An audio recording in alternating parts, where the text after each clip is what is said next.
পাহাড়ের ওপরে উঠে প্রথমে ছিল ঘাটি। ঘাটি যেহেতু আপনারা দেখলেন, ওখানে দর্শনী মন্দির ছিল, ওখানে প্রণাম করে বেরিয়ে পড়েছি। পাহাড় শেষ হয়ে গেছে। পাহাড়ের পরে এখন মোটামুটি চলে এসেছি একটা ছোটো গ্রামে। এই জায়গাটির নাম লেখা রয়েছে বিষয়ী। ছেলে ঘুমিয়ে পড়েছে বাইকে করেই।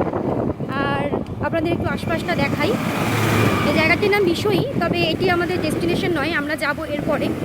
মোটামুটি আমাদের ঘর থেকে আমরা যেখানে যাচ্ছি যে গ্রামটিতে, সেটি মোটামুটি 40 কিলোমিটার মতো দূর। দাঁড়ান এই জায়গাটি আপনাদের একটু দেখাই।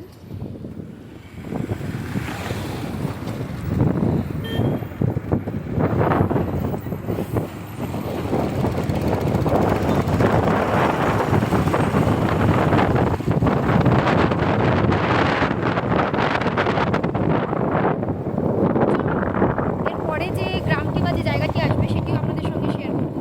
তাহলে যারা আপনারা যদি এরপরে কখনো যদি এখানে ঘুরতে আসেন, তাহলে অ্যাটলিস্ট আপনাদের জায়গার নামটা জানা থাকবে।